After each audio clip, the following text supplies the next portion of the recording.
এজন্য রাব্বুল আলামিন বলেন, ইয়া আইয়ুহান নাসু কুলু মিম্মা ফিল আরদি হালালান তাইয়্যিবা। ও দুনিয়ার মানুষেরা, তোমরা জমিনের মধ্যে যেটা হালাল করে দিলাম হালালটা খাইবা, হারামটা খাওয়া যাবে না। কার কথা? আর জোরে বলেন। এজন্য আমরা হালাল খাবো, কি খাবো? হারাম খাবো না। রাজি আছেন? সবাই রাজি? ইসলামী শরিয়া এই হালাল হারামের ব্যাপারে আমাদেরকে অনেকগুলো মূলনীতি শিখিয়েছে। অনেক রাত, এত লম্বা কথা তো বলা যাবে না, দুই একটা কথা শেয়ার করব, পড়েন ইনশাআল্লাহ। ইসলাম বলে আল আসলু ফিল আশিয়াই আল ইবাহা। পৃথিবীতে যত জিনিস আছে বেসিক্যালি ইটস হালাল। আসলে সবকিছু হালাল, কিন্তু হারাম করতে হলে আপনার দলিল দেয়া লাগবে। কোনো জিনিস হালাল সাব্যস্ত করতে হলে দলিল দেয়া লাগে না, কিন্তু হারাম সাব্যস্ত করতে হলে দলিল দেয়া লাগে। চিল্লা এখন ঠিক কিনা? এক শ্রেণীর লোক আছে সব জায়গায় খুঁতখুঁতে স্বভাব, খালি হারাম হারাম ফতোয়া দেয়, আছে না নাই? বিশ্বনবী এদেরকে বললেন মুতানাত্তিউন। বিশ্বনবী বললেন হালাকাল মুতানাত্তিউন। যারা মুতানাত্তিউন তাদের ধ্বংস। সাহাবারা বললেন, ও নবী মুতানাত্তিউন কারা? বিশ্বনবী বললেন, হালাল জিনিসকে যারা হারাম বলে ফতোয়া দেয় তারাই হলো মুতানাত্তিউন। হালাল জিনিসকে হারাম বলে ফতোয়া দেয় এরকম কিছু লোক আছে না নাই? এই দেশের কিছু মাওলানারা একটা সময় বলতো ইংরেজি শিক্ষা হারাম, জানেন? এখন তারাই ইংরেজি শিখে, ঠিক কিনা? তারা বলতো রাজনীতি করা হারাম, এখন নিজেরাই রাজনীতি করে, আছে না নাই? তারা ফতোয়া দিত টেলিভিশনে ইসলামী আলোচনা করা হারাম, এখন নিজেরাই আলোচনা করে, আছে না নাই? আবার কেউ কেউ ফতোয়া দিত মহাসড়ক অবরুদ্ধ করে জনদুর্ভোগ তৈরি করে আন্দোলন করা হারাম, কিন্তু এই বছর দিল্লির এক মুরব্বিরে আটকানোর জন্য তারা নিজেরাই আন্দোলন করেছে। জোরে কোন ঠিক কিনা? এই ভাইদেরকে আমি খুব ভালোবাসি, কিন্তু না বুঝে এক সময় হারাম ফতোয়া দিছে, এখন নিজেরাই ওই ফতোয়ার পেছে পড়ে গেছে। চিল্লা এখন ঠিক কিনা? এজন্য হারাম ফতোয়া দেওয়ার আগে 10 বার ভাববেন। আল্লাহ বলে, কুল মান হারামা যিনাতাল্লাহিল্লাতী আখরাজা লিইবাদিহি ওয়াত তাইয়্যিবাতি মিনার রিজক।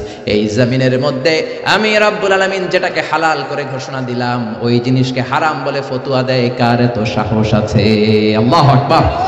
তাহলে পৃথিবীতে যা আছে সব হালাল, অল্প কয়েকটা জিনিস ছাড়া। হালাল হচ্ছে ব্যাপক, হারাম হচ্ছে সীমিত। আপনার জীবনের চাহিদা মেটানোর জন্য আপনি হালাল দিয়ে চাহিদা মেটাতে পারবেন, হারামের দিকে যাওয়াই লাগবে না। চিল্লা এখন ঠিক কিনা? আল্লাহ পবিত্র কোরআনুল কারীমের মধ্যে যত জায়গায় হালালের ঘোষণা দিলেন ব্যাপক ভাবে দিলেন। আল্লাহ বললেন, উহিল্লাত লাকুম বাহিমাতুল আনআমি ইল্লা মা ইউতলা আলাইকুম। এই জমিনের মধ্যে 4 পাওয়ালা যত জন্তু আছে সবগুলোকে আমি খাওয়া তোমাদের জন্য হালাল করলাম, হাতে গোনা অল্প কয়েকটা ছাড়া। সুবহানাল্লাহ। তাহলে হালাল হচ্ছে আনলিমিটেড, হারাম হচ্ছে লিমিটেড। হালালের পরিধি ব্যাপক, হারাম অল্প। আচ্ছা বুঝে শুনে উত্তর দেন, হারাম যদি ব্যাপক হইতো, বেশি হইতো, আমরা বাঁচতে পারতাম? জোরে বলেন। এই জন্য আমাদের সহজীকরণের জন্য হালালকে আল্লাহ বাড়িয়ে দিল, হারামকে আল্লাহ কমিয়ে দিল। ইসলাম হলো সহজ, আদ-দীন ইসরুন লা উসরা ফি।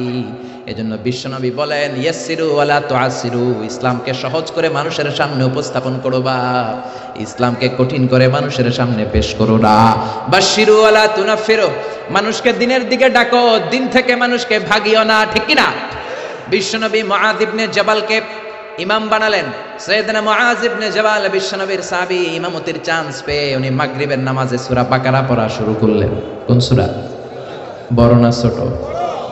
কত বড় সূরা! উনি মাগরিবের নামাজে এটা বললেন, এশার নামাজে পড়ে আলী ইমরান। যে এলাকায় ওনার ইমাম বানায় পাঠানো হয়েছে ওই এলাকার সাহাবীর হলো কামলা সাহাবী। কি সাহাবী? কৃষক সাহাবী। সারাদিন কাজ করে মাগরিবের নামাজে যখন দাঁড়াইছে দেখে ইমাম সাহেব সূরা বাকারা দিয়ে ধরছে। কোন সূরা দিয়ে? এক সাহাবী নামাজ থইয়া দিয়েছে দৌড়। বারান্দায় যে নামাজ পড়ে বিশ্বনবীর কাছে বিচার দিলেন, ইয়া রাসূলুল্লাহ এমন ইমাম বানাইছেন, ওই ইমাম তো মাগরিব পরে বাকারা দিয়ে। কোন সূরা দিয়া? বিশ্বনবী সাইয়েদনা মুআজকে ডাকলেন, ধমক দিয়ে বললেন, আফাত্তানুন আনতা ইয়া মুআজ। ও মুআজ, তুমি কি সমাজের মধ্যে ফিতনা ছড়াও নাকি? বাশশিরু ওয়ালা তুআসসিরু, বাশশিরু ওয়ালা তুনাফিরু। মানুষকে দিনের দিকে ডাকবা, দিন থেকে মানুষকে ভাগাবা না। ইসলামকে সহজ করে উপস্থাপন করবা, ইসলামকে কঠিন করে উপস্থাপন করো না। সুবহানাল্লাহ। ইসলাম সহজ। আমরা রাতে যে নামাজটা পড়ি সর্বশেষ, এই নামাজটার নাম কি? এশা। আর রাতের যে খাবারটা আমরা খাই এটারে আরবিতে বলে আশা। রাতের শেষ নামাজরে বলে এশা, আর রাতের খাওয়ান রে কয় আশা। বিশ্বনবী বলেন, ইদা জা আল এশা ওয়াল আশা। রাতের খাবার, রাতের নামাজ, এশার নামাজ দুইটা যদি একসাথে আসে, ফাকদ্দিমুল আশা ক্বাবলাল এশা। রাতের এশার নামাজের আগে আগে খাবারটা খাও, তারপরে আল্লাহর কাছে নামাজে দাঁড়াবা। সুবহানাল্লাহ। কত সহজ ইসলাম। এশার আজান হয়েছে আর বিরিয়ানি চলে আসছে, আগে কি করবেন? নামাজে যাবেন না, আগে বিরিয়ানি খান। কারণ বিরিয়ানি থুইয়া নামাজে দাঁড়াইলে বিরিয়ানির কথা মনের ভিতরে আসে না নাই? নামাজে পড়বেন আর ভাববেন আমি কি মুরগির রান পাই না ঠ্যাং পাই, কেমনে বিরিয়ানি খামু? কত সুন্দর প্যাকেটটা আমার জন্য বসে আছে, নামাজের মধ্যে ভেজাল আছে রাডাই। কি সুন্দর ইসলাম, আগে গরম গরম বিরিয়ানি আসছে, বিরিয়ানি খাও, এরপরে নামাজ পড়ো, কবুল করে নিবে কে? এজন্য আল্লাহ হালালের কথা যখন বললেন ব্যাপকভাবে বললেন, উহিল্লা লাকুম সাইদুল বাহরি ওয়া তাআমুহু মাতাআন লাকুম ওয়া লিসাইয়ারা। আল্লাহ বললেন সাগরের মধ্যে যত প্রাণী আছে সব খাওয়া হালাল, অল্প কয়েকটা ছাড়া। সুবহানাল্লাহ। তার মানে হালালের ঘোষণা যখন আল্লাহ দিচ্ছেন, আল্লাহ বলতেছেন সব হালাল, সব। আর হারাম যখন ঘোষণা আল্লাহ দেয়, গনে গনে দেয়। আল্লাহ বললেন হুররিমাত আলাইকুম উম্মাহাতুকুম ওয়া বানাতুকুম ওয়া খাওয়াতুকুম ওয়া আম্মাতুকুম ওয়া খালাতুকুম। আল্লাহ বললেন তোমাদের মায়েদেরকে বিয়ে করা হারাম, মেয়েদেরকে বিয়ে করা হারাম, বোনদেরকে, খালাদেরকে, ফুফিদেরকে বিয়ে করা হারাম। এরকম গনে গনে 14 জন নারীকে বিয়ে করা হারাম। কয়জন? কিন্তু বিয়ে করা হালাল কয়জন নারী? কোটি কোটি। আপনি আর আরব দেশের মেয়ে বিয়ে করতে পারেন, সৌদি বিয়ে করতে পারেন, বাংলাদেশে বিয়ে করতে পারেন, সাদা মেয়ে বিয়ে করতে পারেন, কালো মেয়ে বিয়ে করতে পারেন। তার মানে কোন নারী বিয়ে করা হালাল ওইটার কোনো সীমা নাই, এটা আনলিমিটেড। কিন্তু হারাম হাতে গোনা। চিল্লায় কোন সুবহানাল্লাহ। তার মানে আল্লাহ হালালকে করলেন ব্যাপক, হারামকে করলেন সীমিত। আবার বললেন কি কি খাইতে পারবা না, হুররিমাত আলাইকুমুল মাইতাতু ওয়াদ দামু ওয়া লাহমুল খিনজির। শুকর খাওয়া যাবে না, মরা প্রাণী খাওয়া যাবে না, লটারির টাকা খাওয়া যাবে না, সুদ খাওয়া যাবে না, ঘুষ খাওয়া যাবে না। কি কি খাওয়া যাবে না, কি কি খাওয়া হারাম, এটা আল্লাহ গুনে গুনে বললেন। আর কি কি খাওয়া যাবে এটা আল্লাহ গুনে বলে নাই, আল্লাহ বলে দিলেন সব খাওয়া হালাল, হাতে গোনা কয়েকটা ছাড়া। চিল্লায় এখন সুবহানাল্লাহ। আবার আল্লাহ হারাম বলে চুপ থাকে নাই। যখন ইসলাম কোন জিনিসকে হারাম বলে ঘোষণা দিয়েছে, তার বিকল্প একটা বলেছে, অল্টারনেটিভ একটা বলেছে। আল্লাহ যদি হারাম বলে চুপ থাকতো আমাদের জন্য কঠিন হয়ে যেত। বুঝতে পেরেছেন? হারাম ফতুয়া দিয়ে ইসলাম বসে থাকে নাই, কি করেছে? বিকল্প একটা রাস্তা দেখিয়ে দিয়েছে। কি রাস্তা? ইসলাম বলল সুদ খাওয়া হারাম। আমরা বললাম আল্লাহ সুদ যদি হারাম হয় চলবো কেমনে? আল্লাহ বলল চিন্তা করিস না, ব্যবসা করা তোদের জন্য হালাল। ওয়া হাল্লাল্লাহুল বাইআ ওয়া হারামার রিবা। আল্লাহ সুদকে হারাম করে চুপ থেকে যান নাই, আল্লাহ বলে দিয়েছেন ব্যবসা করা তোমাদের জন্য হালাল। সুবহানাল্লাহ। আবার আল্লাহ বললেন জিনা করা হারাম। আমরা বললাম আল্লাহ বিকল্প কি রাস্তা আছে? আল্লাহ বললেন বিয়ে করা হালাল। সুবহানাল্লাহ কইবেন না? সুদকে হারাম করে ব্যবসারে হালাল করে দিলেন, জিনাকে হারাম করে দিয়ে বিয়ে করাকে হালাল করে দিলেন। আবার আল্লাহ বললেন মদ খাওয়া তোমাদের জন্য হারাম। আমরা বললাম আল্লাহ মদ যদি না খাই শীতের রাতে হাত পাকে গরম করব কিভাবে? প্রচন্ড শীতে হাত পা ঠান্ডা হয়ে যায়। আপনি যদি সাইবেরিয়াতে যান, নরওয়েতে যান, স্ক্যান্ডিনেভিয়ান কান্ট্রিগুলোতে যান, সবগুলো দেশের লোক রাতে মদ খায়। -25 শীত, হাত বরফ হয়ে যায়, মদ না খেয়ে বাঁচতে পারে না। আমরা বললাম আল্লাহ মদ আপনি হারাম করলেন, বিকল্প কি আছে? শীতের রাতে হাত পা ঠান্ডা হয়ে যায়, গরম করব কিভাবে? আল্লাহ বললেন গোলাম মদকে আমি হারাম করলাম চিন্তা নাই, কিন্তু মধু খাওয়া তোমাদের জন্য হালাল করে দিলাম। মদ খাওয়া হারাম, মদ খেলে শরীর গরম হয়, মদের বিকল্প দিলেন মধু। মধু এক গ্লাস খাইয়া দেখেন শীতের রাতে পুকুরে নামা লাগবে। চিল্লা এখন ঠিক কি না? আবার আল্লাহ বললেন ঢোল বাজানো হারাম। ইসলাম কত সুন্দর। হারাম বলে চুপ থেকে বসে থাকেন নাই, হারাম ঘোষণা দেওয়ার পরে বিকল্প রাস্তাও আছে রাই। ইসলাম বলে ঢোল বাজানো হারাম। আমরা বললাম আল্লাহ ঢোল বাজালে যদি গুনাহ হয় কি বাজাবো? আল্লাহ বললেন ঢোল বাজানো হারাম কিন্তু দফ বাজানো হালাল। সুবহানাল্লাহ। ঢোলের দুই দিক আটকানো, বাজালে নেফাকি তৈরি হয়, কিন্তু দফের একদিক আটকানো একদিক খোলা। বিশ্বনবী বললেন বুইসতু আন উকাসসিরাল মাজামির। ঢোল, বাদ্য, বংশী, হারমোনিয়াম এগুলো ভেঙে মাটির সাথে ঘুরিয়ে দেওয়ার জন্য জামিনে আমারে পাঠিয়েছে কে? যেই নবী ঢোল বাদ্য ভাঙার জন্য আসলেন ওই নবীর উম্মতেরা ঢোল বাজায় কি বাজায় না? বাংলা মায়ের একতারা সুর কতই ভালোবাসি, তোরা বাজারে ঢোল বাজারে বাসি। আছে না নাই? জোরে কোন? তো ঢোল বাজানো যাবে? জোরে বলেন।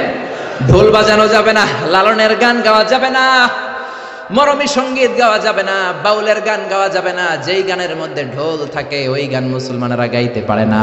বারি সিদ্দিকীর সব গানগুলো গাওয়া যাবে না। বারি সিদ্দিকীর গানের জন্য পোলাপান পাগল আছে না নাই?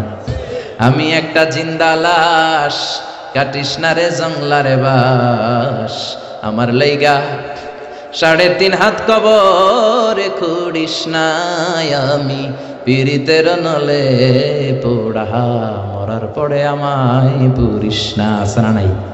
এজন্য এই সমস্ত গানগুলো যুবকেরা গাওয়ার ক্ষেত্রে সাবধান। দেখো বারি সিদ্দিকী তোমাদের কি শিখায়। গানের প্রথম লাইনে বলল আমার জন্য কবর করিস না, দ্বিতীয় লাইনে বলে আমার শ্মশানে আগুনে পুরিস না। ও মিয়া, মুসলমান রে আগুনে পুড়ে নাকি কবরে শোয়ায়? তো এক গানের মধ্যে যদি 2 ধর্মের কথা থাকে, ওই গান গাওয়া যাবে নাকি? জোরে বলেন, গাওয়া যাবে? এজন্য খবরদার, আমাদের কালচার ইউনিক, আমাদের সঙ্গীত অঙ্গন ইউনিক। বিশ্বনবী মক্কা থেকে হিজরত করে যখন মদিনায় আসলেন, মদিনার লোকেরা সানিয়াতুল ওয়াদা নামক জায়গার মধ্যে দাঁড়িয়ে রইলেন। বিশ্বনবী ধুধুমরু প্রান্তর মক্কা থেকে মদিনায় যখন আসলেন, হাজার হাজার লোক দেখলেন বিশ্বনবী আসতেছে। মদিনার আবাল বৃদ্ধ বনিতা, ছোট্ট থেকে যুবকেরা, যুবক থেকে বৃদ্ধরা দফ হাতে নিয়ে নিল। ঢোল নেয় নাই, কি নিয়েছে? ঢোলের 2 দিক আটকানো, দফের 1 দিক আটকানো, 1 দিক খোলা। ছোট্ট ছেলেরা, মেয়েরা, যুবক যুবতীরা, বৃদ্ধ বৃদ্ধারা দফ বাজাতে শুরু করলো। আর বিশ্বনবীরে ওয়েলকাম দিল। তলাআল বাদরু আলাইনা মিন সানিয়াতিল ওয়াদা ওয়াজাবা শুকরু আলাইনা মাদাআ লিল্লাহি দা আইয়ুহাল মাবউসু ফিনা জিতা মিন আমরিল মুতা' জিতা শাররাফতাল মাদিনা মারহাবান ইয়া খায়রাদা। আল্লাহু আকবার! কত সুন্দর ইসলাম! ইসলাম বলল ঢোল বাজানো হারাম, দফ বাজাও, জিনা করা হারাম, বিয়ে করো, মদ খাওয়া হারাম, মধু খাও, সুদ খাওয়া হারাম, ব্যবসা করো। সুবহানাল্লাহ! আপনার যে চাহিদা, আপনার বিনোদন তো মিটাইতে হবে। এজন্য ইসলাম বলে দফ বাজাও, ঢোল বাজাবা না, হারমোনিয়াম বাজাবা না। মুসলমানদের গান হবে কোরআনের গান, মুসলমানদের গান হবে ইসলামের গান, মুসলমানদের গান হবে নামাজের গান। ঠিক কি না? সালাতে কায়েম করো, সালাতে কায়েম করো, হবে সম্মানী তুমি, হবে জান্নাতি তুমি, হবে সম্মানী তুমি, হবে জান্নাতি তুমি।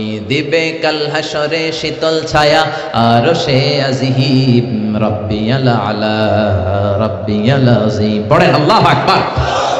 এই গানগুলো গাইলে অন্তরের ঈমানকে তাজা করে দেয় কে? কোরআনের জন্য, ইসলামের জন্য দিলটারে নরম করে দেয় কে? এই জন্য ইসলাম যখন কোন জিনিসকে হারাম বলেছে, হারাম বলে ইসলাম চুপ থাকে নাই, বিকল্প রাস্তাও আছে না নাই? আবার ইসলাম বলে আল হালালু ফীহি বারাকা গায়রাল হারাম, হালালের মধ্যে বরকত আছে, হারামে কোনো বরকত নাই। বিশ্বাস হয়? কথা কয় না? হালালে বরকত আছে না নাই? হারামে কোনো বরকত আছে? 1000 কোটি টাকা কামায়, 2 হাতে কামায়, সুদ খায়, ঘুষ খায়, প্রতি মাসে ওই লোকের ইনকাম 1 কোটি টাকা, কিন্তু মাস শেষে পকেটে 1 টাকাও নাই। আছে না নাই? আরো ব্যাংকের ঋণ, ব্যাংকের লোন দেওয়ার জন্য ঘরে থাকতে পারে না, পলায় থাকে। কিন্তু আমার রিকশাওয়ালা প্রতি মাসে কামাই 7,000 8,000, 7,000 টাকা কামাই, 5টা ছেলে 3টা মেয়ে, সারা মাস খাওয়ার পরে ওই রিকশাওয়ালার পকেটের ভিতরে 500 টাকা থাকে। সুবহানাল্লাহ কইবেন না? এর কারণ ওর ইনকাম তো হালাল, হালালে বরকত ঢুকাই দিছে কে? বুঝে শুনে উত্তর দেন তো, গরু খাওয়া হালাল না হারাম? কুকুর খাওয়া? শিওর? শিওর সবাই? সন্দেহ নাই তো? গরু খাওয়া হালাল। প্রতিদিন বাংলাদেশে গরু জবাই হয় না কুকুর জবাই হয়? কসাইরা গরু জবাই করে। আজকেও তো আপনারা পীর সাহেব হুজুরের জন্য এখানে তাবারুকের জন্য গরু জবাই করে আনছেন না? কোত্থেকে যেন? বরুড়া থেকে। মাশাআল্লাহ। তো কত গরু জবাই হয় প্রতিদিন। মুসলমানের অনুষ্ঠান, বার্থডে পার্টি, বিয়ের অনুষ্ঠান, পিকনিক হয়, কত অনুষ্ঠানে গরু জবাই হয়। তারপরে কোরবানির ঈদ আসলে গরু জবাই আছে না নাই? আবার রমজানের ঈদেও গরুর গোশত আছে না নাই? এত গরু কুরবানির ঈদে জবাই হয়, বাংলাদেশের গরু দিয়ে কাবার হয় না, ইন্ডিয়া থেকে আনা লাগে। ঠিক কিনা? আর কুকুর কি জবাই হয়? কথা বলেন। আচ্ছা, গরু বছরে বাচ্চা দেয় কয়টা? একটা। কুকুর দেয় কয়টা? 6টা 7টা 8টা। জন্ম নিয়ন্ত্রণ নাই তো, দেদারসে দেয়, কোনো সমস্যা নাই। ঠিক কিনা? তার মানে গরু আমরা খাই বেশি, কুকুর খাই না। গরু বাচ্চা দেয় একটা, কুকুর বাচ্চা দেয় 8টা 10টা। তারপরেও বাংলার জমিনে গরু বেশি নাকি কুকুর বেশি? জোরে বলেন। এত খাইলেন, এত জবাই করলেন, বাচ্চাও দিল কম, গরু বেশি কেন? কারণ গরু হালাল, হালালে বরকত ঢুকাইয়া দিছে কে? এজন্য হালাল খেতে হবে, হারামের সাথে মুসলমানদের কোনো সম্পর্ক। অল্প খাবেন, অল্প পড়বেন। রিকশাওয়ালা, কুলিওয়ালা, ঠেলাওয়ালা, দিন মজুররা হালাল খায়, ওদের কামাইয়ের ভেতরে বরকত আছে না নাই? রিকশাওয়ালার কোনো রোগ নাই, কিন্তু ডান হাতে বাম হাতে যারা কামায় রোগ আছে না নাই? টেনশন আছে না নাই? কিচ্ছু খাইতে পারে না, গরু খাইতে পারে না, খাসি খাইতে পারে না, চিংড়ি খাইতে পারে না। ডাক্তারে কয় আপনি ঘাস খাইবেন। কি খাইবেন? ছাগলেও খায়, আপনিও খায়েন। কি খাইবে? কোটিপতিরা ভেজিটেবল খাওয়া লাগে, গরু খাইলেই অসুস্থ হয়ে যায়, ডায়াবেটিক্স, আলসারে পড়ে যায়, আছে না নাই? কিচ্ছু খাইতে পারে না, রাতে ঘুম আসে না, 1 ঘন্টা ঘুমানোর জন্য 3-4টা ট্যাবলেট খেয়ে ঘুমায়। এরকম কোটিপতি কুমিল্লাতে আছে না নাই? জোরে বলেন। ঘরে শান্তি নাই, বিবি করে পরকিয়া, মেয়েও কথা শোনে না, পোলাটাও রংবাদ, আছে না নাই? কিন্তু আমার রিকশাওয়ালা ভাই, কুলিওয়ালা ভাই, ঠেলাওয়ালা ভাই গরু খেতে পারে, খাসি খেতে পারে, চিংড়ি খেতে পারে, তার কোনো সমস্যা নাই। হজম করায় দেয় কে? প্রত্যেকটা রিকশাওয়ালার 6 প্যাক আছে না নাই? 4 প্যাক আছে না নাই? 6 প্যাক বুঝেননি? ইয়াং ছেলেরা বুঝবে। 6 প্যাক বুঝো না তোমরা? জিমনেশিয়ামে যায়া ব্যায়াম করে 6 প্যাক বানায়, 5,000 করে টাকা দেয়া লাগে জিমনেশিয়ামে, তারপরে এইটা খায় না ওইটা খায় না। কিন্তু আমার রিকশাওয়ালা ন্যাচারালি 6 প্যাক। চিল্লা এখন ঠিক কি না? যেটা খায় ওইটাই হজম, রাতে ঘুমের সমস্যা নাই, টেনশন নাই। রিকশাওয়ালার যেখানে রাইত ওইখানেই। রিকশানার বিছালায় মাথা লাগতে দেরি, ওর নাক ডাকতে, ওর নাকের ডাকের আওয়াজে ট্রাকের ইঞ্জিনও ফেল। সুবহানাল্লাহ কইবেন না? রিকশাওয়ালা নিজেও নামাজে যায়, ছোট্ট ছেলেটাও নামাজে যায়। রিকশাওয়ালা ঘরে এসে দেখে বিবিটাও কোরআন তেলাওয়াত করে, ছোট্ট মেয়েটাও হেজাব করে, পর্দা করে, সেও তেলাওয়াত করে। এরকম আসরাটাই। এজন্য অল্প খাবেন, অল্প পড়বেন, অল্প জমাবেন। অল্পের ভেতরে তুষ্টি দিয়েছে কে? রহমত দিয়েছে কে? বরকত দিয়েছে কে? বিশ্বাস হয় মুসলমান? টাকা অনেক যদি হয়, অনেক পয়সা যদি হয়, তাহলে আপনি গাড়ি কিনতে পারবেন, বাড়ি কিনতে পারবেন, জমি কিনতে পারবেন, কিন্তু সুখ কিনা যায় না। টাকা দিয়ে সুখ পাওয়া যায়? টাকা বেশি হলে খাট কিনা যায়, বালিশ কিনা যায়, তোষক কিনা যায়, কিন্তু ঘুম কিনা যায় না। ঘুম কিনা যায়? আপনি কুমিল্লা টাওয়ারে সবচেয়ে বড় যে ডাক্তার, ওই ডাক্তারের কাছে যেয়ে বলেন ডাক্তার সাহেব আমার 5,000 টাকার ঘুম দেন। কি দেন? ডাক্তার কে দূর মিয়া, আমারই ঘুমে ধরে না, তোমারই কি ঘুম দিব?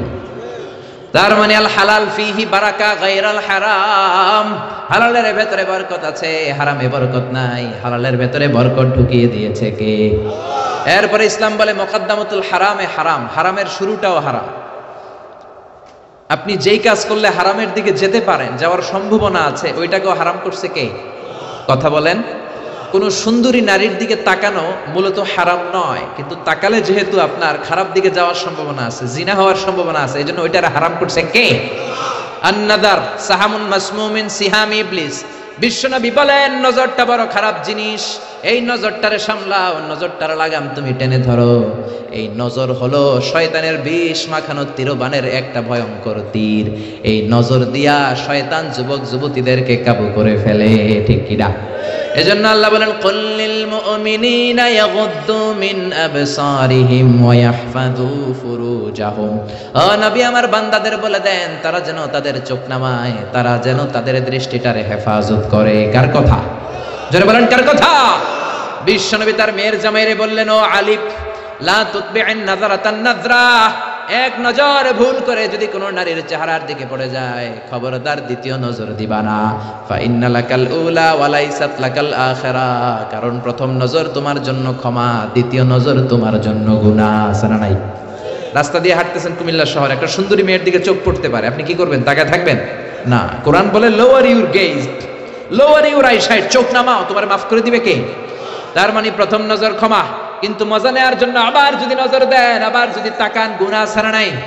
প্রথম নজরে ক্ষমা, দ্বিতীয় নজরে গুনাহ। এজন্য অনেকে কৌশল করে বলে প্রথম নজরে যেহেতু ক্ষমা, তাইলে এক নজরে আধা ঘন্টা চাইয়া থাকুক, বড় বড় চোখ কইরা।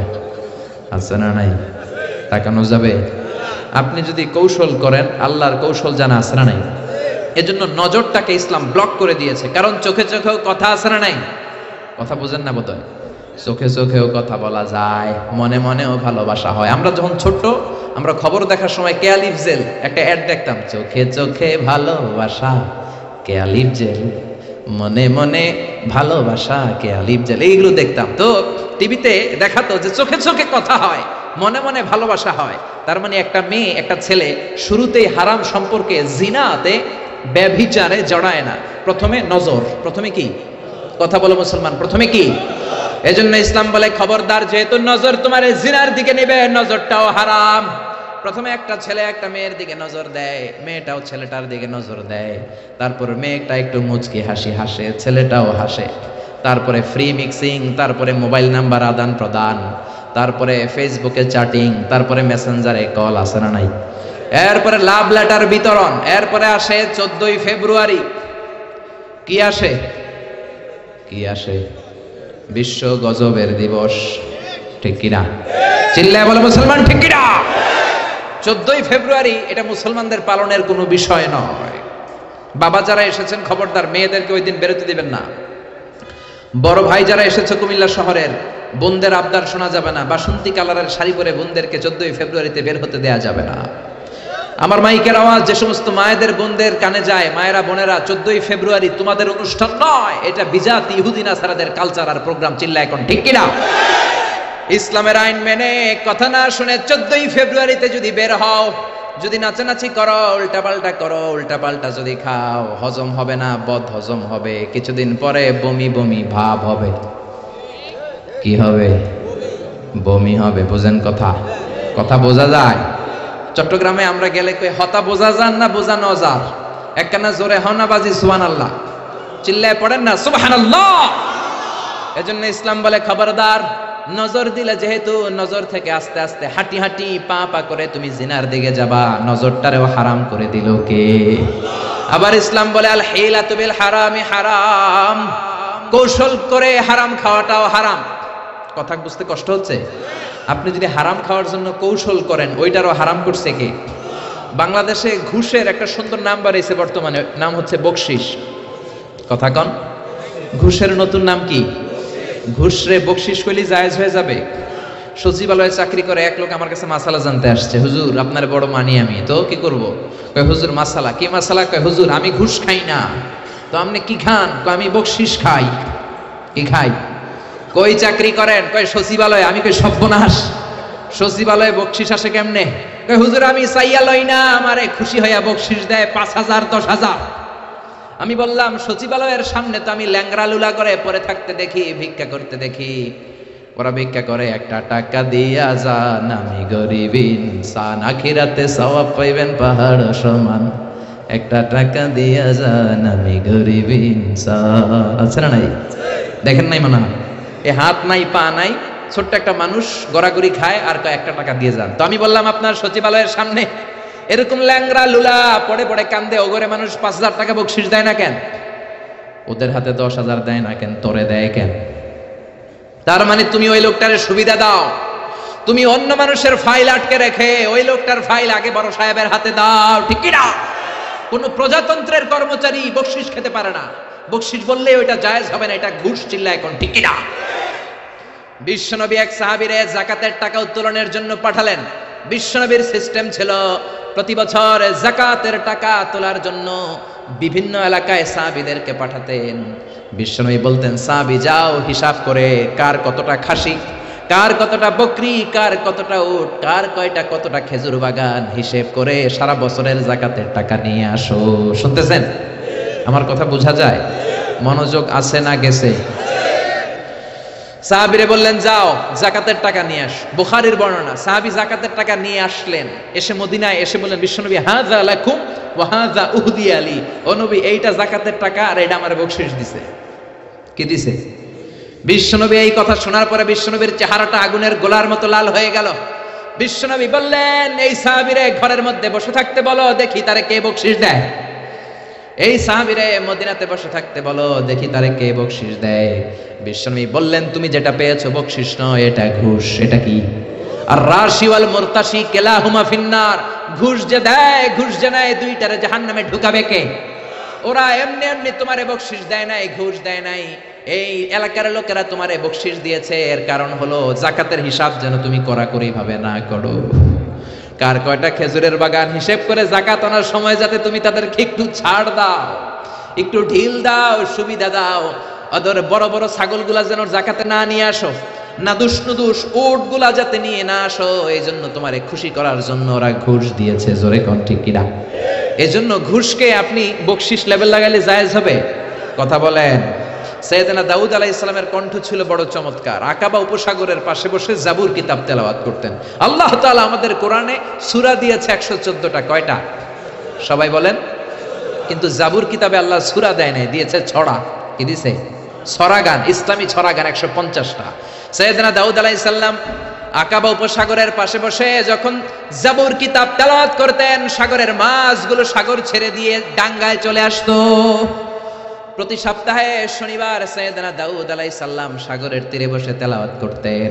আল্লাহ দাউদ আলাইহিস সালামের কওমের লোকদেরকে বললেন, ও দাউদ নবীর উম্মতেরা খবরদার, যেহেতু শনিবারে তোমাদের নবী তেলাওয়াত করে, শনিবারে সাগরের মাছগুলো সাগর ছেড়ে দিয়ে তীরে চলে আসে, শনিবারে মাছ ধরাকে আমি হারাম করে দিলাম। শনিবারে মাছ ধরা হারাম, খবরদার। দাউদ নবীর কওমের উম্মতের লোকেরা ভাবলো, আল্লাহ আমাদেরকে শনিবারে মাছ ধরতে নিষেধ করছে, এক কাজ করি, শনিবারে বেড়া দিয়ে রাখি, শনিবারে আটকে রাখবো, মাছ ধরবো রবিবারে, শনিবারে ধরা যাবে না, কারণ হারাম। শনিবারে ধরা কি? আল্লাহ কইছে, কে কইছে? কথা বুঝতেছেন? শনিবারে মাছ ধরা কি? তারা বললো শনিবারে মাছ ধরা হারাম, রবিবারে ধরবো, শনিবারে আটকে রাখবো, জাল দিয়ে আটকে রেখে রবিবারে মাছগুলো ধরবো। হারামকে কৌশল করে খাওয়ার জন্য পদ্ধতি অবলম্বন করলো। আল্লাহ বললেন, ফাকুনু কিরাদাতান খাসিন। আমি আল্লাহর কথাকে কৌশল করে হারামকে হালাল বানাতে চেয়েছো, যারা এই কৌশল করেছো তোরা সবগুলো অভিশপ্ত বানর হয়ে যা। মুহূর্তের মধ্যে রব্বুল আলামিন দাউদ আলাইহিস সালামের উম্মতের মধ্য থেকে এই বেয়াদবগুলারে বানর বানায়া দিলেন। এখন চিড়িয়াখানায়, বান্দরের জেলখানায় যেয়ে যখন বান্দর দেখেন, এগুলো সব দাউদ নবীর উম্মত, ক্যাঁ ক্যাঁ ক্যাঁ ক্যাঁ করে বানরগুলা, ঠিক কিনা? বাদাম ঢিল ছুললে বোঝা যায় বান্দরের ভিতরে কত বান্দরামি আছে। চিড়িয়াখানায় গেছেন আপনারা? এগুলোর অধিকাংশই হচ্ছে দাউদ আলাইহিস সালামের কওম। তার মানে আপনি কৌশল করে হারামকে যদি খেতে চান, ওই কৌশলটাকেও হারাম করেছে কে? আবার আমাদের বাংলাদেশে হিলা বিয়ে আছে না নাই? হিলা বিয়ে আছে না নাই? বুঝেন বুঝেন, স্ত্রীকে তালাক দেওয়ার পরে তালাক বাইনুনা যখন হয়ে যায়, ওই স্ত্রীকে নেয়ার জন্য প্ল্যান করে বুড়া মানুষের সাথে বিয়ে দিয়া এক রাত ঘর করাইয়া তালাক নিয়ে আবার ওই বউকে বিয়ে করে ঘরে আনে, এরকম আছে না নাই? বিশ্বনবী বললেন, এদের উপর আল্লাহ লানত। হারাম জিনিসকে খাওয়ার জন্য তুমি কৌশল করেছো, হারামকে খাওয়ার হালাল বানানোর কৌশলটারেও হারাম করলো কে? আমার অনেক ব্যবসায়ী ভাইরাও এই কৌশলগুলো করে, খবরদার। কৌশল করলে হারাম কখনো হালাল হয় না। অনেক ব্যবসায়ী ভাইদের মধ্যে এই সমস্যা। ছোটবেলায় এক গল্প শুনেছিলাম, এক গরু ব্যাপারী। কি ব্যাপারী? মনোযোগ নাই বোধ হয়, অনেক রাত হয়েছে তো শেষ করে দেই। শেষ করব, আরো কয়েক মিনিট শুনবেন। এক গরু ব্যাপারী প্রতিদিন গরু নিয়ে হাটে যাওয়ার আগে বউরে ডাকে বলে, এই বউ, তুই গরুর একটা দাম কহ। বউ বলে, কত দাম কমু? গরু ব্যাপারী কয়, 1 লাখ টাকা। গরু ব্যাপারী কয়, ঠিক আছে, কইলাম 1 লাখ টাকা। এবার বাজারে যাওয়ার পরে যেই গরু কিনতে আসে সবাই রে কয়, আজকে সকালেই একজন 1 লাখ টাকা দাম করে গেছে, আমি দেই নাই, আপনি আর 5,000 টাকা বাড়াই দিন, দিয়ে দিন, 10,000 টাকা বাড়াই দিন, দিয়ে দিন। এরকম কৌশল আছে না নাই? জোরে বলেন। এজন্য হারাম খাওয়ার জন্য কৌশল করা কেউ হারাম করলো কে? আবার ইসলাম বলে, খবরদার, হালাল যদি না খাও তোমার ইবাদত কবুল হবে না। তোমার ইনকাম যদি হালাল না হয়, তোমার ইবাদত যেমনি কবুল হবে না, তোমার দোয়াও কবুল হবে না। কারণ ইন্নাল্লাহা তাইয়্যিব লা ইয়াকবালু ইল্লা তাইয়্যিবা। আমার আল্লাহ পবিত্র, পবিত্র ছাড়া কোনো জিনিস আল্লাহ কবুল করে না। আপনি হারাম টাকা দিয়ে মাদ্রাসা বানালেন, কবুল হবে নাকি? কথা বলেন তো। ফতোয়া তো আপনারাই দিতে পারেন, আমগো কি দরকার? হারাম টাকা দিয়ে মাদ্রাসা বানালে কবুল হবে? হারাম টাকা দিয়ে এতিমখানা বানালে, হারাম টাকা দিয়ে প্রতি বছর হজ করে নামের আগে আল হাজ লাগালে কবুল হবে নাকি? জোরে বলেন, হবে? এক সাহাবী বেদুইন লোক, বুখারীর বর্ণনা, কাবার চারদিকে হাত তুলে বলে, ইয়া রব, ইয়া রব, মাফ করে দাও, মাফ করে দাও। অন্যান্য সাহাবীরা এই লোকের ইবাদত দেখে বিশ্বনবীরে বললেন, ও নবী, এই লোকের চেয়ে বড় আল্লাহর ওলি মদিনার জমিনে, মক্কার জমিনে কেউ নাই। বিশ্বনবী বললেন, কেন কেন? সাহাবীরা বললেন, দেখেন কেমনি হাত তুলে কাবার চারদিকে তাওয়াফ করে আর কাঁদে। বিশ্বনবী বললেন, ওয়া মাতআমুহু হারাম, কাঁদলে কি লাভ? ও যা খায় হারাম খায়, যা পান করে হারাম পান করে। ওয়া মালবাসুহু হারাম, যেই ড্রেসটাও পরে হারাম টাকা দিয়ে পড়ে। ফা আন্না ইউস্তাজাবু লাহু, কেমন করে তার দোয়া আল্লাহর আরশে পৌঁছবে? এজন্য হারাম খেয়ে যদি আপনি দোয়া করেন, কবুল হবে না। হারাম খেয়ে ইবাদত করলে কবুল হবে না। অনেকে বলে, হুজুর, আল্লাহর কাছে চাইলাম, আল্লাহ আমারে দিল না। 3 বছর ধরে চাইলাম, কাবা ঘর ধরে আমি চাইছি, আল্লাহ দেয় নাই। এরকম অভিযোগ আল্লাহর বিরুদ্ধে আছে না নাই? চাইলেই হবে না, হালাল খাইতে হবে। ইনকাম যদি হালাল না হয়, ইনকাম যদি হারাম হয়, যত দোয়া করবেন, যত চোখের পানি ফেলবেন, কোনো লাভ হবে লা ইয়াদখুলুল জান্নাতা জাসাদুন গুযিয়া বিহারাম। হারাম খেয়ে যেই দেহটারে আপনি বড় বানালেন, ওই দেহটারে জাহান্নামে ঢুকাবে কে? ইসলামের জিহাদের ময়দানে সর্বপ্রথম যেই সাহাবীটা তীর মেরেছেন, ওনার নাম সা'দ বিন আবি ওয়াক্কাস। বিশ্বনবী বললেন, ইয়া রাসূলুল্লাহ উদুল্লাহ আইয়াজআলানি মুস্তাজাবাদ দাওয়া। ও নবী, আল্লাহর কাছে দোয়া করে দেন যাতে আল্লাহ আমারে মুস্তাজাবুদ দাওয়া বানিয়ে নেয়। মুস্তাজাবুদ দাওয়া মানে হলো যে লোক দোয়া করতে দেরি, কবুল হতে দেরি হয় না। মুস্তাজাবুদ দাওয়া আরবিটা শিখে রাখেন। বলেন কি নাম? মুস্তাজাবুদ দাওয়া। পিছনের ভাইরাও বলো কি নাম? আরো জোরে সবাই বলেন মুস্তাজাবুদ দাওয়া। দোয়া করলেই কবুল। সা'দ বিন আবি ওয়াক্কাস বললেন, নবী উদুল্লাহ আইয়াজআলানি মুস্তাজাবাদ দাওয়া, আপনি দোয়া করে দেন আল্লাহ যাতে আমারে মুস্তাজাবুদ দাওয়া বানায়, আমি দোয়া করলেই যেন কবুল হয়ে যায়। বিশ্বনবী বললেন, ও সা'দ আতিবে মাতআমাকা তাকুন মুস্তাজাবাদ দাওয়া, যেই খাবার তুমি খাবা, খাবারটা হালাল খাও, হালাল খাইলেই তুমি মুস্তাজাবুদ দাওয়া। যেটা খাবা হালাল খাইবা, হালাল খাইলেই তোমার দোয়াকে কবুল করে নেবে কে? আবার কিয়ামতের ময়দানে 5টা প্রশ্নের উত্তর দেওয়া ছাড়া কোন বনি আদম পা নাড়াতে পারবে না। ওই 5টা প্রশ্নের মধ্যে থেকে একটা প্রশ্ন হলো আন মালিহি মিন আইনা ইকতাসাবা, কোন খাত থেকে, কোন পন্থায়, কোন সিস্টেমে সে সম্পদ উপার্জন করেছে, সম্পদের পাহাড় বানিয়েছে, তার সম্পদের ব্যাপারে তারা জিজ্ঞেস করা হবে। এই সম্পদ কি হালাল পন্থায় আসলো নাকি হারাম পন্থায়, হালাল না হারাম, এটা জিজ্ঞেস করা হবে। যদি আপনি উত্তর দিতে না পারেন, কিয়ামতের দিন আপনার পা নাড়ানো যাবে না। চিল্লায় বলেন ঠিক কি না? আবার ইসলাম বলে আল হালালু হালালুন আলাল জামি ওয়াল হারামু হারামুন আলাল জামি, যেটা হারাম এটা সবার জন্য হারাম করে দিল কে? যেটা হালাল সবার জন্য হালাল করে দিল কে? আপনাদের জন্য, আমাদের জন্য মিথ্যা কথা বলা হালাল না হারাম? জোরে বলেন। তো কাবা ঘরের ইমাম শাইখ আব্দুর রহমান আস-সুদাইসির জন্য তো মিথ্যা কথা বলা হালাল। হ্যাঁ, বুঝে শুনে বলবেন। তার মানে মিথ্যা কথা আপনার জন্য হারাম, কাবা ঘরের ইমামের জন্য হারাম। আল হারামু হারামুন আলাল জামি, হারাম এটা সবার জন্য হারাম। গীবত করা আপনার জন্য হারাম, কিন্তু এই মসজিদের ইমাম সাহেবের জন্য হালাল না। আপনার জন্য যেটা হারাম, ইমাম সাহেব হুজুরের জন্য সেটা হারাম। চুরি করা আপনার জন্য হারাম, বাইতুল মুকাররমের খতিব সাহেবের জন্য হালাল। জোরে বলেন। আল হারাম হারামুন আলাল জামি, যেটা হারাম এটা সবার জন্য হারাম। বুঝতে পেরেছেন? আবার যেটা হালাল সবার জন্য হালাল। শার্ট প্যান্ট পরা আপনার জন্য যেমনি হালাল, ইমাম সাহেবের জন্য হালাল, ঠিক কিনা? এই তো অনেকের পেস লাগছে, আজারি সাহেব এটা কি কয়? আপনার জন্য যেটা হালাল, ইমাম সাহেবের জন্য হালাল করে দিল কে? আপনারা না মানলে হবে কি? আল্লাহর কাছে তো হালাল। আপনাদের ইমাম সাহেব যদি প্যান্ট আর শার্ট পরে নামাজ পড়ায়, ওই নামাজও কবুল।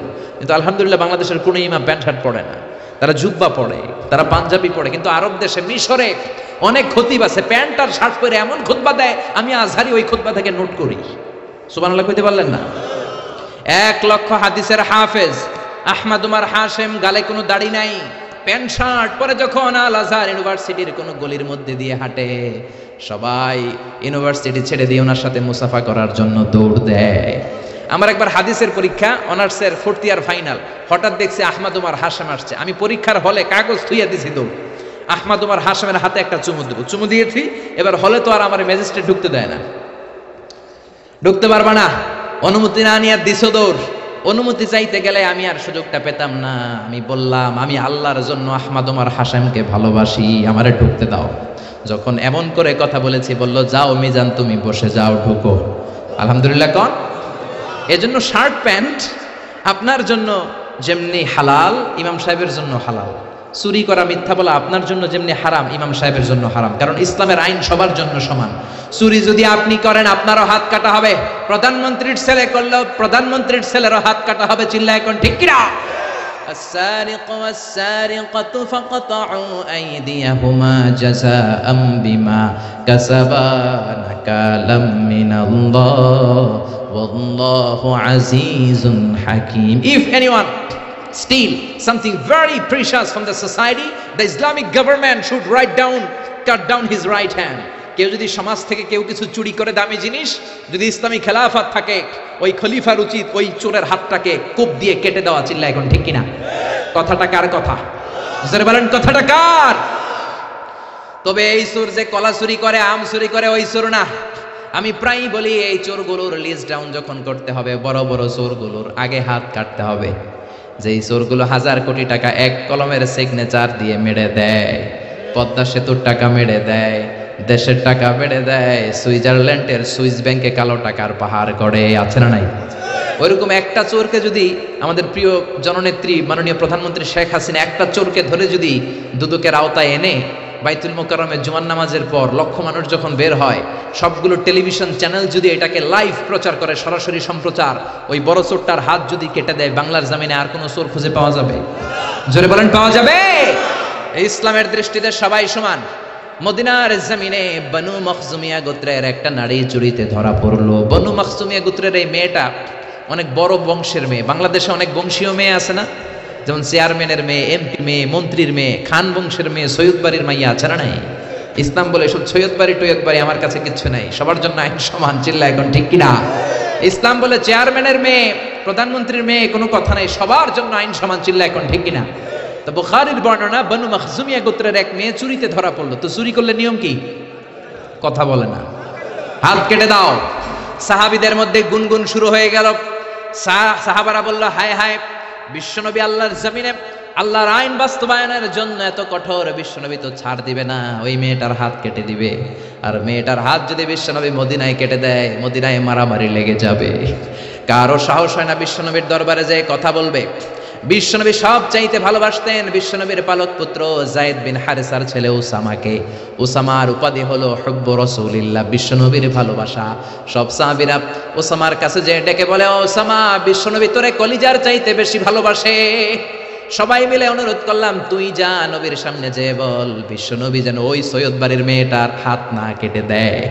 ওই বনু মখজুমিয়ার ভেরি প্রেস্টিজিয়াস এন্ড ডিগনিফাইড ফ্যামিলির মেয়ে, তো তার হাতটা যেন কেটে না দেয়, যদিও চুরিতে ধরা পড়ছে। ওসামা যে বললেন, নবী আপনি হাত কেটে দিয়েন না। এই কথা শুনে বিশ্বনবীর চেহারাটারে আগুনের গোলার মতো লাল করে দিল কে? বিশ্বনবী বললেন, উসামা, কেমন করে এই সাহস তোর বুকের মধ্যে হলো? চুরি করার পরে এই চুন্নি নারীর ব্যাপারে আমার কাছে এসে সাফাই গাস। লাও সারাকাত ফাতিমা বিনতি মুহাম্মাদিন সারাকাত লাকাতা মুহাম্মাদুন ইয়াদাহা। দুনিয়ার যে কোনো মেয়ে হোক, এমনকি আমার কলিজার টুকরা নয়নের পুটুলি জান্নাতের সরদারিনী খাতুনে জান্নাত ফাতেমাও যদি কোনো জিনিস চুরি করে, আমি বিশ্বনবী তলোয়ারটা দিয়ে ফাতেমার ডান হাত কেটে দিতে 1 মিনিটও দেরি করব না। আমার কলিজার টুকরা সাইয়্যিদাতুন নিসা আহলিল জান্নাহ, যে ফাতেমা জান্নাতের দরজায় ধাক্কা না দিলে আল্লাহ জান্নাতের দরজা কোনো নারীর জন্য হালাল করবে না। ওই ফাতেমাও যদি চুরি করে, আমি হাতটা কেটে দিব। এই জন্য ইসলাম বলে আইন সবার জন্য সমান। যেটা হালাল সবার জন্য হালাল, যেটা হারাম সবার জন্য হারাম। চিল্লায় বলো ঠিক কিনা? There is no difference between black and white, between upper and lower, between the richer section of the society and poorer section of the society, between the prime minister, member of the parliament, between the business magnate and rickshaw puller, factory worker. Everyone is totally equal, 100% equal, completely equal in the eyes of Islam. চিল্লা এখন ঠিক কিনা? ইসলাম বলে প্রধানমন্ত্রী আর কুলিওয়ালায় কোনো পার্থক্য নাই, প্রেসিডেন্টের ছেলে রিকশাওয়ালার ছেলের মধ্যে পার্থক্য নাই, কালো আর ধলার মধ্যে কোনো পার্থক্য নাই। পার্থক্য এক জায়গায়, ইন্না আকরামাকুম ইনদাল্লাহি আতকাকুম। যার কলিজার মধ্যে আল্লাহর ভয় বেশি, সেই কিয়ামতের দিন আল্লাহর কাছে সেরা। ঠিক কিনা? এজন্য কোনো পার্থক্য আছে? সাইয়েদনা ওমরে ফারুক একবার তার ছেলে আবু শামার ঘরে ঢুকলো। আবু শামা রাত্রিবেলা নাবিজ ভিজিয়েছিল। নাবিজ হচ্ছে সাদা দুধের মধ্যে শক্ত খুরমা রাত্রেবেলা ছেড়ে দিলে সকালবেলায় এই সাদা দুধ আর সাদা থাকে না, লাল হয়ে যায়। ওই খুরমার রস টানতে টানতে সাদা দুধটা লাল হয়ে যায়। কি হয়ে যায়? আরব দেশের লোকেরা রাত্রেবেলায় দুধের সাথে শক্ত খুরমা ভিজায় রাখে আর সকালে ওইটা খায়। ওইটা খুবই হেলদি, স্বাস্থ্যের জন্য খুব ভালো। কিন্তু নিয়ম হচ্ছে সকালেই খাইতে হবে। রাত্রে ভিজাইছেন, সকালেই খাইতে হবে। আপনি যদি 4-5 দিন পরে খান, ওইটা নাবিজ থেকে মদ হয়ে যাবে। কি হয়ে যাবে? তালের রস চিনেন না আপনারা? তাল চিনেন না? কথা কয় না। তাল চিনেন না তো কি হরতাল চিনেন? হরতাল নাকি তাল? আচ্ছা, তালের রস আমরা খাই। এই তালের রস বের করার পরপরই খাইতে হয়। এটা যদি দেরি করে খান, এটা তারি হয়ে যায়, তারি, মদের মতো। তো এই নাবিজ রাত্রে ভিজাইলে সকালে খাইতে হয়। ওমরে ফারুকের এক ছেলের নাম ছিল আব্দুর রহমান, মারুফুন বিআবি শাহমা ফিল মদিনা। মদিনাতে সবাই ওরে আবু শাহমা বলে ডাকতো। কি বলে ডাকতো? আবু শামা একবার মনে মনে ভাবলো, রাত্রেবেলায় নাবিজ ভিজাইছি, কেউ জানে না, ওই নাবিজ আমি সকালবেলা খামু না, 5 দিন পরে মদ বানাইয়া খামু। কি বানাইয়া খামু? 5 দিন পরে এটা পয়সা মদ হয়ে গেছে, এবার মদ খাওয়ার পরে খালি টাল হয়ে গেছে। ওমরে ফারুক দেখে কে, আবে হালা, আব্বা তুমি কেমন আছো? তোমারে তো হালায় আমি চিনবার পারতাছি না। ওমরে ফারুককে ঘটনা কি, পোলা এরকম করতেছে কে? সাইয়েদনা ওমরে ফারুক বললেন, আর শারিবতা খামরান, কিরে আবু শামা মদ খাইছিস নাকি? আবু শামা কয়, না হালায় আমি মদ খাই না। কে? আব্বা হালা আমি নাবিজ খাইছিলাম, সামান্য নাবিজ খাইছি। কি খাইছি? মাতালের মতো শুধু মাথা ঘুরাই, কি বলে নিজেও জানে না। ওমরে ফারুক বললেন, ইফতাহ ফামাক, তোর মুখ খোল। কি খোল? কথা কল। মুখ খোলার পরে গন্ধ নিলেন, নাক দিয়ে গন্ধ নিয়ে দেখলেন মদের গন্ধ পাওয়া যায়। যখন ওমরে ফারুক দেখলেন মদের গন্ধ পাওয়া যায়, কোনো কথা নাই, ছেলের কলারটা ধরে টানতে টানতে মসজিদে নববীর বারান্দার পিলারের সাথে নিজ হাতে রশি দিয়ে বাঁধলে। কি দিয়ে বাঁধলেন? ইন দ্য মিন টাইম জোহরের আজান শুরু হলো। আল্লাহু আকবার, আল্লাহু আকবার, আল্লাহু আকবার, আল্লাহু আকবার। আজান হয়ে গেল। ওমরে ফারুক মসজিদে নববীর ইমাম, চলে গেলেন ইমামের জায়গায়। হাজার হাজার মানুষ ওযু করে জোহরের নামাজের জন্য যখন ঢুকছে, সবাই দেখে তো অবাক, মসজিদে নববীর বারান্দার পিলারে প্রেসিডেন্টের ছেলে রশি দিয়ে বাঁধা। সুবহানাল্লাহ কবেন না? সবার মাথায় চিন্তা, ঘটনা কি? ওমর মদিনার প্রেসিডেন্ট, ওমরের ছেলের রশি দিয়ে কে বেঁধে রাখলো? সবাই সুন্নত পড়ার জন্য ভিতরে ঢুকলো। সুন্নত পড়ার পরে সাইয়েদনা বেলাল ইকামত দিলেন, আল্লাহু আকবার, আল্লাহু আকবার, আশহাদু আল্লা ইলাহা ইল্লাল্লাহ, আশহাদু আন্না মুহাম্মাদার রাসূলুল্লাহ, হাইয়া আলাস সালাতি, হাইয়া আলাল ফালাহ, قد قامت الصلاة قد قامت الصلاة, الله أكبر الله أكبر لا إله إلا الله। পড়েন আল্লাহু আকবার। আজ মদিনায় এক বাক্যে একামত হয়। আমরা হানাফি মাযহাবের অনুসারে আমরা 2 বাক্যে একামত পড়ি। মদিনাতে, মক্কায় আজও এই সিস্টেমে একামত হয়। জোহরের একামত হয়ে গেল। সাইয়েদনা ওমরে ফারুক নামাজের নিয়ত বেঁধে তাকবীর দিলেন, আল্লাহু আকবার। নামাজ পড়ালেন, সালাম ফিরালেন, ঘোষণা দিলেন, মাকানাকুম বাদা সুন্নাহ, সবাই সুন্নতের পর মসজিদে নববীতে থাকবা। ইনদানা হাদ, আমাদের হাদ আছে। হাদ বা হুদুদ হচ্ছে কোরআনের দেয়া নিয়ম অনুযায়ী বিচার করা, বিচার আছে। সুন্নত নামাজ পড়ার পরে সব লোকগুলো বের হলো। সাইয়েদনা ওমর ফারুকও মসজিদে নববী থেকে বের হলেন। হাজার হাজার মানুষের মধ্যে গুনগুনানি শুরু হয়ে গেল। ঘটনা কি? ওমরের ছেলে পিলারের মধ্যে রশি দিয়ে বাঁধা কেন? ওমরে ফারুক বললেন, গুনগুনানি বন্ধ করেন। আমার ছেলে শারিবা খামরান, নাবিজকে পচায়া মদ বানায়া মদ খাইছে। মদের বিধান ইসলাম দিয়েছে, কেউ যদি মদ পানে ধরা পড়ে তাহলে তার পিঠের মধ্যে 80 বেত দাও। কয় বেত? চিৎকার করে সবাই বলেন, কয় বেত? আবার গুনগুন শুরু হয়ে গেল। লোকেরা বলল, হায় হায়, প্রেসিডেন্টের ছেলে মদ পানে ধরা পড়েছে। কেউ বলতে শুরু করলো, আরে প্রেসিডেন্টের ছেলে মাইর দিবে না, লামসাম দিয়ে বিদায় করে দিবে।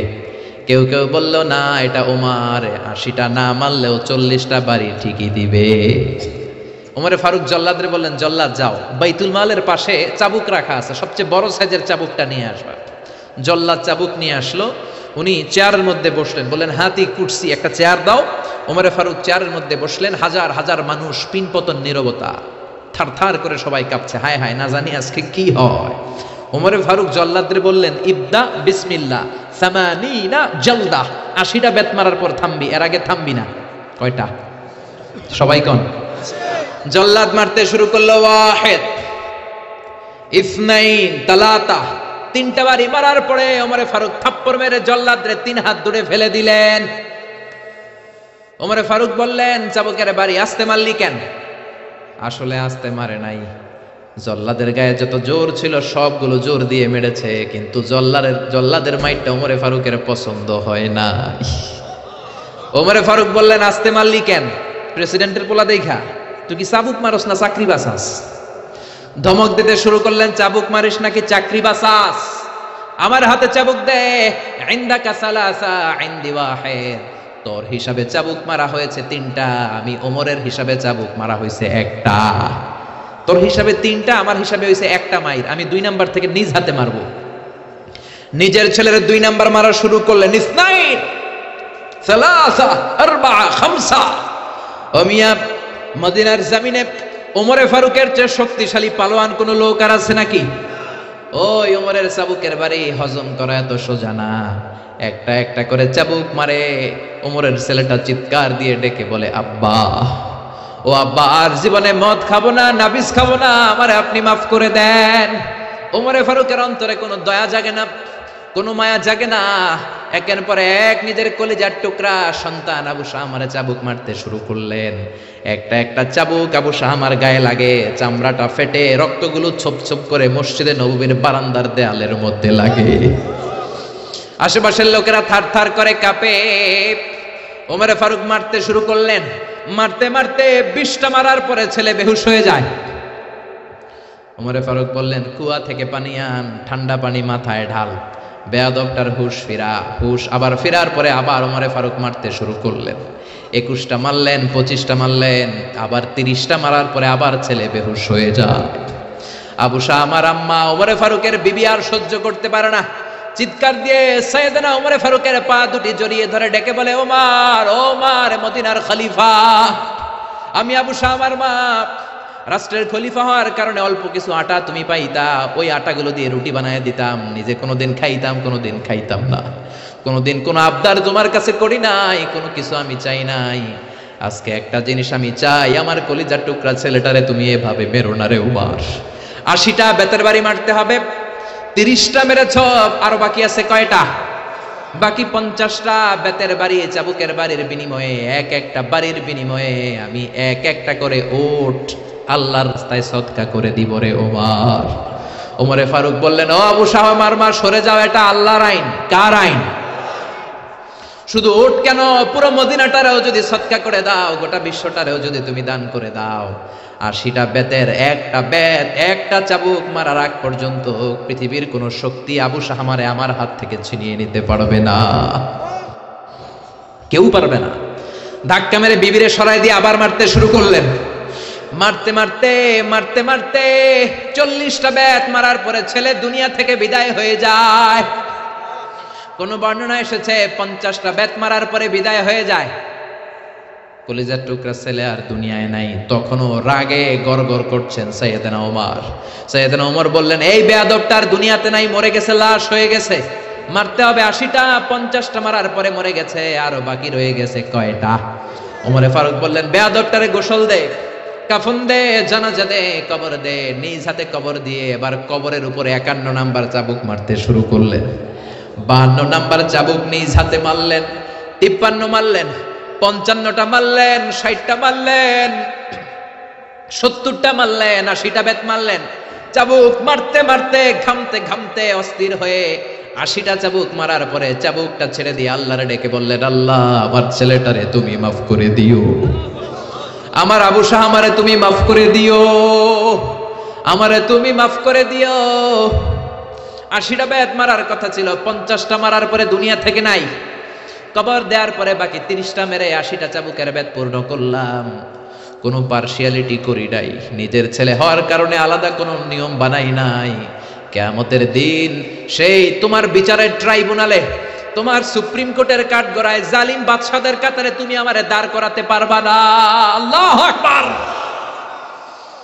জালিমদের কাতারে তুমি আমি ওমরে দাঁড় করাতে পারবা না। নিজের ছেলেরাও ছাড় দেই নাই, সমান বিচার করেছি। ওই সমান বিচার বাংলাদেশে আছে নাকি?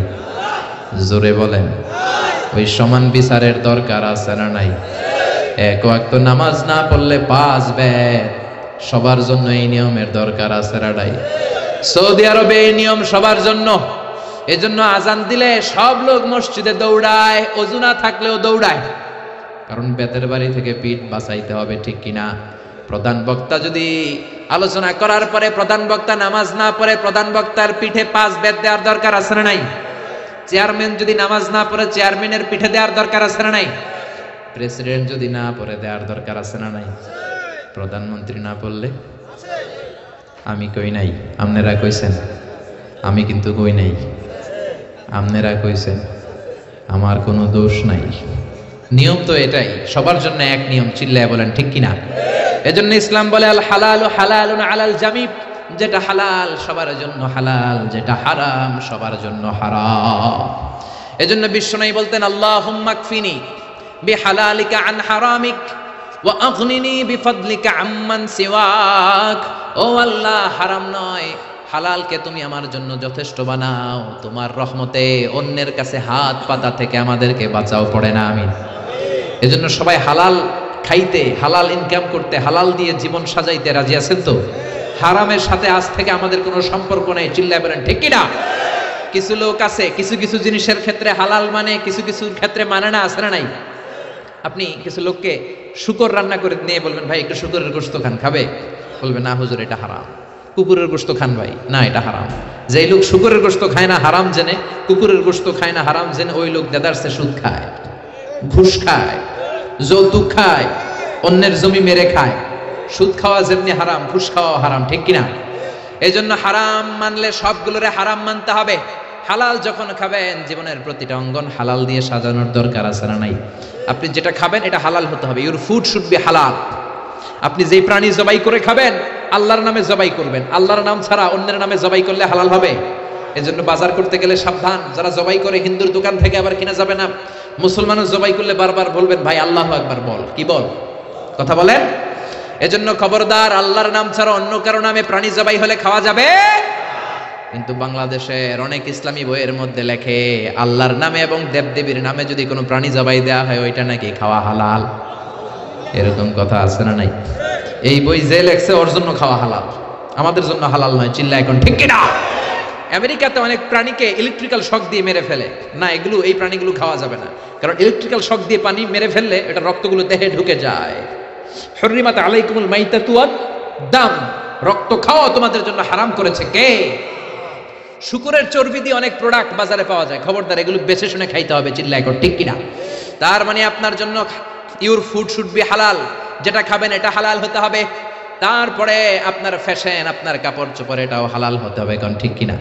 আমাদের অনেকে ফ্যাশন পছন্দ করে, ফ্যাশনেবল, ফ্যাশনে কোনো সমস্যা নাই, কিন্তু হালাল ফ্যাশন নেন। মেয়েরা যারা ফ্যাশন পছন্দ করে সমস্যা নাই, তুমি সুন্দর বোরকা পরবা, তোমার বোরকা হতে হবে ঢিলে ঢালা, টাইট ফিটিং বোরকা পরা যাবে না। টাইট ফিটিং বোরকা আছে না নাই? বিষ্ণু বলেছেন কাসিয়াতুন আরিয়াত মা ইলাতুন মুমিলাত, কিয়ামতের আগে বোরকাও পরবে, আবার দেহের সব অঙ্গ বোঝা যাবে। তার মানে এমন টাইট ফিটিং বোরকা দূর থেকে দেহের সব উঁচু নিচু ভাঁজগুলো টের পাওয়া যায়, এরকম আছে না নাই?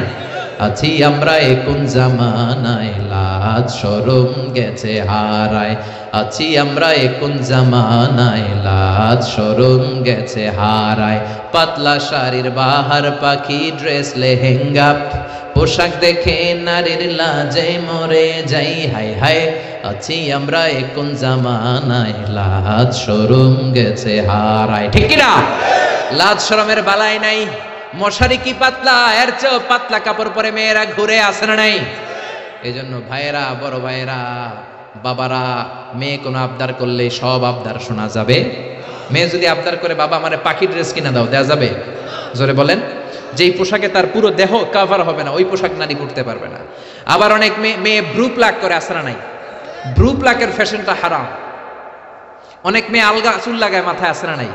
এটা ধোকাবাজি। অনেক পুরুষও আলগা চুল লাগায়, আপনারা জানেন? এটারে বাংলায় বলে পরচুলা, কি বলে? আবার দাড়িতে কলপ দেয়, এটাও ঠিক না। যদি আপনার বয়স কম, অনেক সময় 8 বছরের 10 বছরের ছেলে রোগের কারণে চুল পেকে যায়, ও কালি দিতে পারবে, কিন্তু বয়স্ক মানুষ কালি দেয়া ঠিক না, চিল্লা এখন ঠিক কিনা? আবার অনেকে মাথার মধ্যে পরচুলা লাগায়, আলগা চুল লাগায়, বিয়ের আগে পরচুলা লাগায়, বিয়ের পিড়িতে বসে সবাই দেখে সুন্দর, বিয়ের পরে দেখে মাথায় চুল নাই, আছে না নাই? এরকম ঘটনাও ঘটে। এক ছেলে মাথার মধ্যে চুল লাগাইছে আমির খানের চুল। কার চুল? নিজে হইল কালা সান, চুল লাগাইছে আমির খান। তা আমির খানের চুল লাগানোর পরে সবাই পছন্দ করছে, মেয়েও পছন্দ করছে, শ্বশুর শাশুড়ি পছন্দ করছে, বিয়ে হয়ে গেছে। এবার বাসর রাতের পালা। তো ঘরে ঢুকার পরে হাজবেন্ডে দেখে বউ দেখে দিছে দৌড়। হাজবেন্ড বলে দৌড়াও কেন, তুমি তো আমার কৈতুরি টুনটুনি পরানের পরান। বউ কয় তুমি তো আমার জামাই না, আগে ছিল একরকম এখন আর একরকম, তুমি আমার জামাই হইলে তোমার সাদে মাল কই, মানে সাদে চুল কই? বিয়ের আগে মাথা ভর্তি চুল দেখলাম, আমির খানের স্টাইল দেখলাম, এখন বাসর ঘরে দেখি তোমারে অন্য পুরুষ দেখা যায়, এরকম আছে না নাই? আপনি যদি ধোঁকা দেন, কিয়ামতের দিন ধোঁকাবাজদের সাথে আপনাকে হাসর করায় দিবে কে? বিশ্বনবী গমের বাজার পরিদর্শন করলেন, মদিনাতে গমের স্তূপ দেখলেন, শুকনা গমের ভিতরে ডান হাত ঢুকায় দিয়ে বিশ্বনবী ভিতরে দেখলেন ভিজা গম। এরকম ব্যবসায়ী আছে না নাই? উপরে শুকনা দিয়ে সাজায়, ভিতরে ভিজা, উপরে ফিটফাট, ভিতরে উপর মে পাক সাফ, ভিতর মে খালাত মালাত, আছে না নাই? বিশ্বনবী বললেন, মান গাশশানা ফালাইসা মিন্না, the person who deceives us is not among us. যে আমাদেরকে ধোঁকা দেয় সে আমার উম্মত নয়। চিল্লা এখন ঠিক কি না? এজন্য আপনার ফ্যাশন হতে হবে হালাল ফ্যাশন। অনেক ছেলেরা ঈদ আসলে সিল্কের পাঞ্জাবি পরে, আছে না নাই? আমার যুবক ভাইয়েরা, সিল্কের পাঞ্জাবি এই ফ্যাশনটা তোমাদের জন্য হারাম। যুবকরা হাতে স্বর্ণের আংটি পরে, গলায় চেইন পরে, মেড অফ গোল্ড, স্বর্ণ দিয়ে বানানো যে কোনো জিনিস ইউজ করা, তারপরে সিল্কের কোনো জামা পরা ছেলেদের জন্য হারাম করেছে কে? ছেলেদের জন্য চুরি পরা হারাম করছে কে? অনেক ছেলে চুরি পরে, ব্রেসলেট পরে, আছে না নাই? কানের মধ্যে দুল লাগায়, আছে না নাই? কুমিল্লা শহরে নাই? কুমিল্লাতেও আছে, দেখবেন কানে দুল লাগায় অনেক ছেলে, এই জায়গায়ও লাগায় আবার। এরপর ট্যাটু লাগায় অনেকে। ট্যাটু চিনেন? ট্যাটু ইয়াং ছেলেরা এগুলো বুঝবে, মুরব্বীরা আপনারা বুঝবেন না। স্টিকার, আর মুরব্বীরাও বুঝে, মাশাআল্লাহ। এটা দামি স্টিকার। এখন 80,000 টাকা দামের ট্যাটু আসছে ঢাকায়।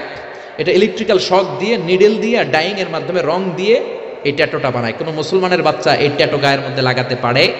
এই ট্যাটু লাগালে কোনো ইবাদত তোমার কবুল হবে? তার মানে তুমি যে ফ্যাশন গুলো করবা, ইউর ফ্যাশন শুড বি হালাল, ইউর ড্রেস শুড বি হালাল। ছেলেরা অর্নামেন্টস পড়তে পারবে না, ব্রেসলেট লাগাতে পারবে না, সিল্কের পাঞ্জাবি পড়তে পারবে না, স্বর্ণের কিছু ব্যবহার করতে পারবে না। এছাড়া তুমি তোমার নাভি থেকে হাঁটু পর্যন্ত ঢেকে সব ধরনের ফ্যাশন তুমি নিতে পারো।